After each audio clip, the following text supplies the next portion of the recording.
आज हम बात कर रहे हैं टाटा पावर की। टाटा पावर क्वार्टर वन का रिजल्ट हमारे सामने आने वाला है। क्या इस रिजल्ट के पहले हमें खरीदारी करनी चाहिए टाटा पावर में? अगर आज देखें तो बाजार में गिरावट है, एनर्जी सेक्टर में भी गिरावट है, निफ्टी एनर्जी डाउन है, उसके बावजूद भी टाटा पावर में खरीदारी हो रही है। इसके पीछे वजह यह है कि जो आंकड़े निकल के आ रहे हैं वो संभावित पॉजिटिव दिखने की पूरी संभावना है और फिर यहाँ से तेजी बनने की भी पूरी संभावना है। यहाँ पे अगर आप देखें तो टाटा पावर आने वाले समय में ग्रीन एनर्जी के सेक्टर में बहुत कुछ अचीव करने जा रही है। कंपनी लगातार अपने बिजनेस को आगे बढ़ा रही है।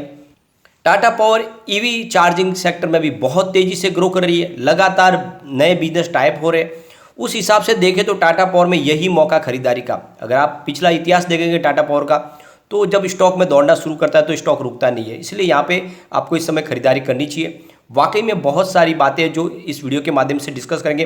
पावर सेक्टर से कुछ अपडेट निकल के आ रहे हैं, उन अपडेट को भी डिस्कस करेंगे और जानने की कोशिश करेंगे क्या इस मजबूत खिलाड़ी में दाव लगाना चाहिए। अगर आप देखें तो टाटा पावर बहुत ही मजबूत कंपनी है और इसका बैकग्राउंड तो बहुत ज़्यादा मजबूत है। आपको पता है टाटा ग्रुप की कंपनी है, लेकिन साथ में कंपनी फॉजिल फील्ड्स और नॉन फॉजिल फील्ड्स दोनों में ही काम करती है और दोनों में ही इनकी बहुत ज़्यादा पकड़ मजबूत है। तो इन सारी बातों को जानेंगे इस वीडियो के माध्यम से। लेकिन फ्रेंड उससे पहले अगर आप पहली बार हमारे चैनल पे आए तो चैनल को सब्सक्राइब कर दीजिए, एक बेल आइकॉन दबा दीजिए ताकि जब भी नया वीडियो बने पहला नोटिफिकेशन आपको मिले। वीडियो पसंद आए तो लाइक शेयर जरूर कीजिए। चलो फ्रेंड्स वीडियो स्टार्ट करते हैं। मैं हूँ आपका दोस्त एस.बी. दवे और हमारे अपने चैनल ऑनलाइन कमाई में आपका बहुत बहुत स्वागत है। अभी बाजार शुरू है, करीब 1:30 बजे का टाइम है। स्टॉक आज ओपन हुआ 231 पर और लो बना 229 का, हाई है 232 का। अभी फिलहाल 231 पर है, यानी ऊपर की तरफ ही स्टॉक मूव कर रहा है। 0.30% की तेजी है। यहाँ पे अगर हम इसकी परफॉर्मेंस देखें तो आप देख सकते हो कि 12 जनवरी 2018 को ये 100 रुपीज़ के आसपास स्टॉक था। फिर इसके बाद में यहाँ पे गिरावट थोड़ी शुरू हुई और फिर आप देख सकते हो तो सडनली कोरोना आ गया। कोरोना की जब पहली लहर आई उस समय बाजार ने बहुत ही ज़बरदस्त गिरावट दिखाई, सभी के सभी स्टॉक धराशायी हो गए। उस समय ये भी बहुत नीचे आया, लगभग 30 रुपये तक आ गया।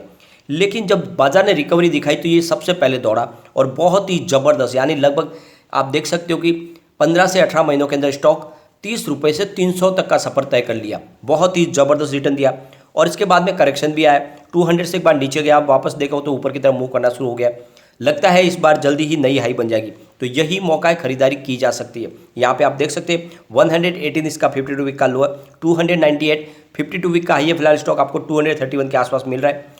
बाजार में थोड़ा सा दबाव है, प्रॉफिट बुकिंग हो रही है और आप देख सकते हो आज निफ्टी एनर्जी में भी दबाव है। फिलहाल 25,354 पर है निफ्टी एनर्जी, जहाँ पे 266 पॉइंट की गिरावट है, करीब 1.04% गिरा है निफ्टी एनर्जी। अब सरकार की तरफ से सब स्टेट गवर्नमेंट को कहा गया है कि वो जो बिजली बन रही है कोल के माध्यम से उसमें 10% इम्पोर्ट कोल यूज करना जरूरी है, क्योंकि इस समय कोल की थोड़ी सी शॉर्टेज है और मानसून सत्र में 24 आवर्स बिजली चलनी चाहिए। इस्तेमाल बहुत ज़्यादा हो रहा है, लगातार कंजम्पशन बढ़ रहा है, तो ऐसे में कोल इंपोर्ट करके उसको 10% यूज़ करना जरूरी है थर्मल पावर प्लांट के माध्यम से। ये सरकार ने कहा, सबको कहा है। बहुत सारी स्टेट थी जो इसकी प्राइस ज़्यादा महंगी होने की वजह से काफ़ी लोग अपोज कर रहे थे कि हम इसमें 10% कोल मिक्स नहीं करेंगे, लेकिन सरकार ने कहा है कि जो बिजली की खपत है उसको पूरा करने के लिए ज़रूरी है कि इसमें 10% इम्पोर्ट कोल मिक्स किया जाए। प्रॉब्लम सबसे बड़ी बात है कि जो इम्पोर्ट कोल किया जा रहा है वो 8 टाइम महंगा है और ये बहुत ज़्यादा, इसकी वजह से उनका कहना है कि फिर हमें यूनिट की प्राइस बढ़ानी होगी और ये अभी इस समय जो कस्टमर है वो उसको सहन नहीं कर पाएंगे। जैसे ही बिजली की प्राइस बढ़ती है लोग ऑब्जेक्शन करने लगते हैं, मोर्चा निकलने लगता है, स्ट्राइक होती है, ये सारी बातें होती हैं और इसलिए ज़रूरी है कि हम अपना जो कोल इंडियन है वही इस्तेमाल करें। लेकिन अगर ऐसा होगा तो फिर बिजली समय पे सबको मिल नहीं पाएगी और इसीलिए सरकार ने कहा है कि आपको 10% कोल यूज करना ही होगा। तो आप देख सकते हो कि सरकार की तरफ से निर्णय लिया गया है कि हमने सफिशिएंट स्टॉक करके रखा हुआ है।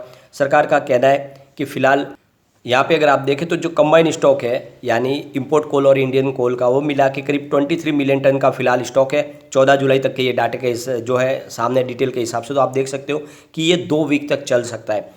लेकिन अब सरकार का कहना है कि हमने जो कोल इस समय इंपोर्ट करके और इंडियन जो कोल हमारा जनरेट हुआ है उसके हिसाब से पिछली बार से काफ़ी ज़्यादा, यानी 172 मिलियन टन्स का टोटल पावर यूटिलिटीज़ के लिए हमने अभी सितंबर तक इस्तेमाल किया है। तो आप समझ सकते हो कि ये कम से कम 155 मिलियन टन ज़्यादा है पिछली बार से। तो सरकार ने अपनी तरफ से पूरी कमर कसी हुई है। यहाँ पे एक और बड़ी अपडेट निकल के आ रही है। तमिलनाडु सरकार, यहाँ पे आप देख सकते हो कि रिन्यूएबल एनर्जी में इंडिया में सबसे आगे निकल चुकी है और इसी वजह से तमिलनाडु सरकार इस समय अगर आप देखें पावर सिचुएशन के मामले में दूसरे स्टेट से बहुत आगे है, क्योंकि इन्होंने ग्रीन एनर्जी को अपना लिया है। और इस वजह से अगर आप देखें तो जुलाई से नवंबर के लिए इनके पास इतने सोर्सेज है कि किसी भी तरह से बिजली में कोई डिस्टर्बेंस होने की संभावना नहीं है। कहीं पर भी बिजली की उपलब्धता जो है उसमें कमी नहीं आएगी। तो एक तरह से ये एक बड़ा एक एग्जाम्पल सेट किया है तमिलनाडु ने, जिस तरह से उन्होंने ग्रीन एनर्जी को अपनाया। इससे आने वाले समय में उनको पावर की शॉर्टेज नहीं होगी। और इसी तरह से हर स्टेट को करना होगा, ज़्यादा से ज़्यादा ग्रीन एनर्जी को इस्तेमाल करना होगा, ताकि आने वाले समय में उनको भी कोल की शॉर्टेज की संभावना से जूझना न पड़े। अब जरूरी है कि विंड पावर और सोलर पावर को आगे प्रमोट किया जाए, और सरकार भी चाहती है कि इसके लिए आगे आके स्टेट जितने हैं वो ज़्यादा से ज़्यादा प्रोजेक्ट लगवाए। सरकार अपनी तरफ से भी बहुत सारे प्रोजेक्ट लगातार सैंक्शन करने की कोशिश करी है। सरकार ने तमिलनाडु और गुजरात के लिए भी प्रोजेक्ट साइन किए हुए हैं। आने वाले समय में उसकी बिडिंग होने वाली है। कुल मिला के आप देख सकते हो कि आने वाले समय पावर सेक्टर के लिए प्रचुर संभावनाएं तलाशी जा रही है, और इस वजह से जितनी भी पावर सेक्टर की कंपनियां उनमें बहुत ही ज़बरदस्त तेजी आने वाली है। अगर हम टाटा पावर की बात करें, ये कंपनी 1919 में बनी है, यानी बहुत ही पुरानी कंपनी अंग्रेजों के समय से। कंपनी का मार्केट कैप देखें तो 74,131 करोड़ रुपीज़ का है। कंपनी आप देख सकते हो कि बहुत ही शानदार तरीके से आगे बढ़ रही है। कंपनी मुख्यतः आप देख सकते हो तो इलेक्ट्रिसिटी जनरेशन और डिस्ट्रीब्यूशन का काम तो करती है, साथ में विंड पावर और सोलर पावर के माध्यम से भी बिजली का उत्पादन करती है। और ईवी चार्जिंग के लिए कंपनी आगे काम कर रही है, स्मार्ट मीटरिंग के ऊपर काम कर रही है, और इस तरह से उनके बहुत सारे सेगमेंट में जिनमें मजबूती से कंपनी आगे बढ़ रही है। अगर हम बात करें इनके Q4 की, तो कंपनी की जो टोटल इनकम निकल कर आई थी वो 12,219 करोड़ थी, जहाँ पे 10.90% ज़्यादा देखने को मिली पिछले क्वार्टर से, यानी Q3 से। Q3 में इनकी टोटल इनकम करीब 11,018 करोड़ थी, और 19.53% ज़्यादा पिछले साल सेम क्वार्टर से। पिछले साल सेम क्वार्टर में इनकी टोटल इनकम 10,222 करोड़ थी, और कंपनी ने नेट प्रॉफिट आफ्टर टैक्स वो 507 करोड़ रुपीज़ का बताया। तो आप देख सकते हो ईयर ऑन बेसिस पे हो या क्वार्टर ऑन क्वार्टर बेसिस पे, तो लगातार इनकी इनकम बढ़ी है और शानदार प्रॉफिट भी बताया। इस बार क्वार्टर जो हमें 26 तारीख को देखने को मिलेगा, Q1, वो बहुत ही शानदार रह सकता है और आंकड़े उत्साहवर्धक हो सकते हैं, इसलिए पॉजिटिव माहौल बना हुआ है। अगर हम इसके रिटर्न को देखें तो पिछले 5 साल के हिसाब से इसने 179% का पॉजिटिव रिटर्न दिया। 3 ईयर के हिसाब से 276% का पॉजिटिव रिटर्न है। 1 ईयर के हिसाब से 88% का पॉजिटिव रिटर्न है। 3 मंथ के हिसाब से 6.29% की गिरावट है, और 1 मंथ के हिसाब से 11% आप है, 1 डे के हिसाब से 0.41% आप है। तो आप देख सकते हो कि यहाँ पे पिछले 5 साल के हिसाब से इसकी परफॉर्मेंस देखें तो मात्र 3 मंथ के हिसाब से आपको 6% की गिरावट देखने को मिलेगी। ओवरऑल इसने बहुत ही शानदार प्रदर्शन किया है और लोगों को मालामाल किया है। यहाँ पे अगर हम इसके शेयर होल्डिंग पैटर्न को डिस्कस करें तो प्रमोटर की होल्डिंग 46.86% है, जो 3 क्वार्टर से बनी हुई है। 1.40% के शेयर गिरवी है, जो बहुत ही मामूली सी संख्या है। लेकिन यहाँ पे अगर एफआई की बात करें तो उन्होंने अपनी प्रॉफिट बुकिंग की है।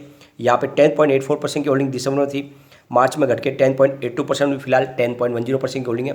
तो यहाँ पे एफआई की होल्डिंग थोड़ी सी कम हुई है।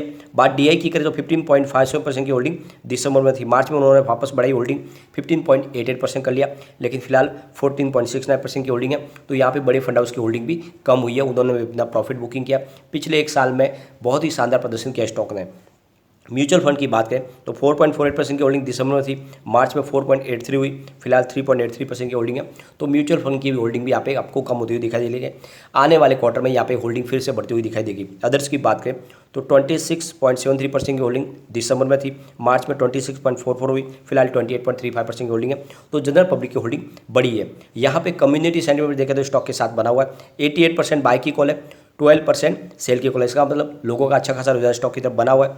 एक बार इसके पिवट लेवल को चेक कर लेते हैं तो यहाँ से अगर गिरावट होती है तो 229 का फर्स्ट सपोर्ट है। यह सपोर्ट टूटा तो 227 तक स्टॉक जा सकता है, और नीचे गया तो 225 तक जा सकता है। लेकिन अगर पॉजिटिव माहौल बना तो 233 का फर्स्ट रेजिस्टेंस है, इसको पार किया तो 235 तक स्टॉक जा सकता है, और ऊपर गया तो फिर 236 तक भी जा सकता है। तो बिल्कुल निवेश करें, लॉन्ग टर्म का नजरिया रखें, कम से कम 3 साल का स्टॉक को होल्ड कर ले, ये डेफिनेटली 1000 को टच कर सकता है। लेकिन फ्रेंड, कोई भी इन्वेस्टमेंट करने से पहले अपने फाइनेंशियल एडवाइजर से बारे ले ले या अपना खुद का रिसर्च करें, क्योंकि मैंने वीडियो आपके एजुकेशनल पर्पज के लिए ही बनाया। वीडियो पसंद आए तो लाइक शेयर जरूर कीजिए और चैनल को सब्सक्राइब कर दीजिए। Thank you friend.